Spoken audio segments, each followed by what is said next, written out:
abilities are not as acknowledged as it should be. Receiving a scholarship was already an honor and a relief. I was told that some institute was one of the requirements for a scholarship, so I didn't object.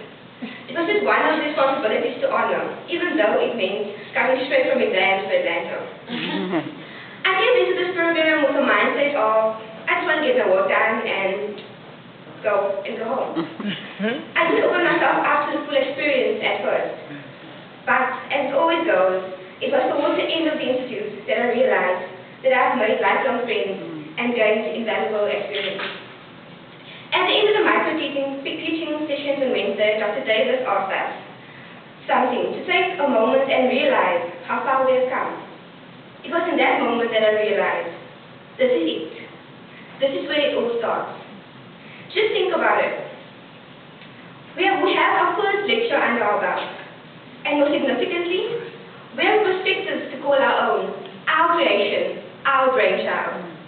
How many other undergraduates have the opportunity that we have to be fast-forwarded into the magical world of academia? Yes, I call it magic, because it has transformative qualities. I think we all have to take a moment to think how blessed we are for receiving this opportunity, for willing professors that really have our best interests at heart. But above all, we have to thank Mellon for bringing us all together in collaboration to transform the academy. Thank you.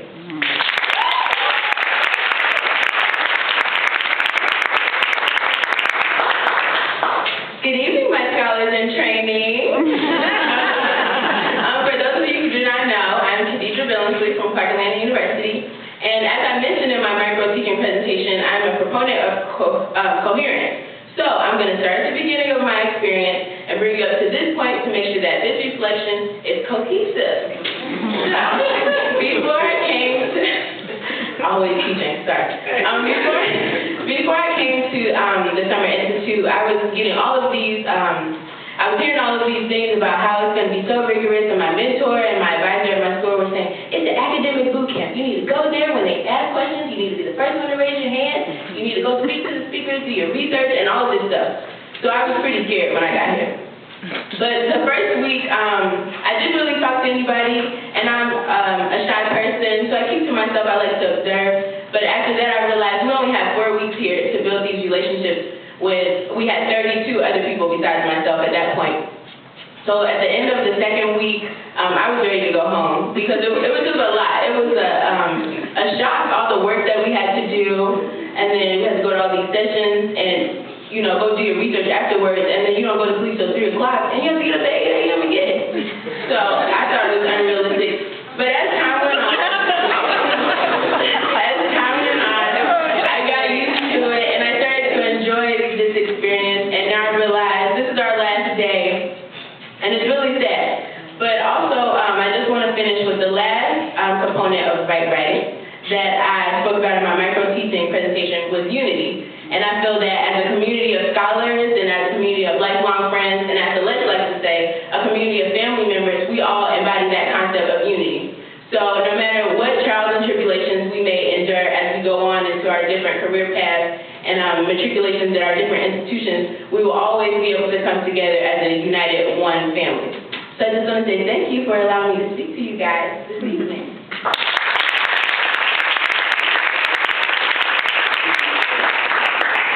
Good evening, everyone. I'm Julio Medina. Sorry, I spoke while you guys were responding. Just a funny distinction. I noticed that the girls prepared their speeches, their reflections, and we're sort of just improvising. That's okay. I was actually back there preparing this. But I guess one of the biggest things for me was experiencing living in an intellectual community. I don't think I ever experienced that to its full capacity until I was here. I had several conversations with Lauren Highsmith, Courtney Finner, Christina, even Lawrence and I, when we were going to the gym, we would get into it, talk about, substantial conversations, and I would find myself just releasing everything I had just found out about my research topic and then getting feedback from you guys. That was wonderful, and I really appreciate that environment. Few shout outs to all the graduate students, especially Mr. Willis. Thank you so much. You were very supportive, always there with emails, what book to read, what video to watch, so I really appreciate it. Shout out to my roommate, Jarvis Taylor. Jarvis and I, we developed a ritual. Every time in the morning, he would, I don't know, it didn't matter, but I would either be in my room and he would be brushing his teeth, but he would always say, "Julio," and then I'd be, "JC." And that was basically good morning. So yeah, I won't forget that. This has been a very tough month, but I'm ready to go. I'm ready to get into the grind, the intricacies, all the questions of my research, which is dance, my topic is dance. And I just want to encourage my fellows to embrace research that speaks to your intellectual soul, and I hope you guys had a wonderful time, just as I did.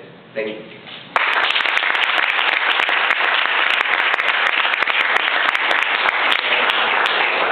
Good evening, everyone. To introduce myself again, my name is Corey Reed, and being able to reflect on this experience is truly an honor. It has been a long, hard road, even though it's only been 4 weeks. It's been long and hard. It's been tough. I remember getting here on the first day after a 12-hour drive from Milwaukee, Wisconsin, thinking that I was going to get to sleep, but no, we had a meeting that night. And right to it, had a homework assignment due on Monday. So we jumped right into it. And so I appreciate the rigor of this program. And looking back on it in hindsight, I really appreciate having this experience. And the main thing that I want to leave with everybody is even bigger than the stipend, which is beautiful, by the way. Even bigger than the stipend, even bigger than the internship, the networking, beyond all of that, I think the most valuable thing that I got from this program was the confidence. And to see that the PhD was actually tangible, and tangible for someone young like me, and that it was possible to get this degree and to even get it funded, which, you know, funding-wise seemed impossible. So just being able to see people on the finish line, on the other side, being able to see young people like the grad assistants be so close to the degree, and being able to even see graduate relationships was like immaculate for me. So I really appreciate the experience, and I think I speak on behalf of all the fellows when I truly say thank you.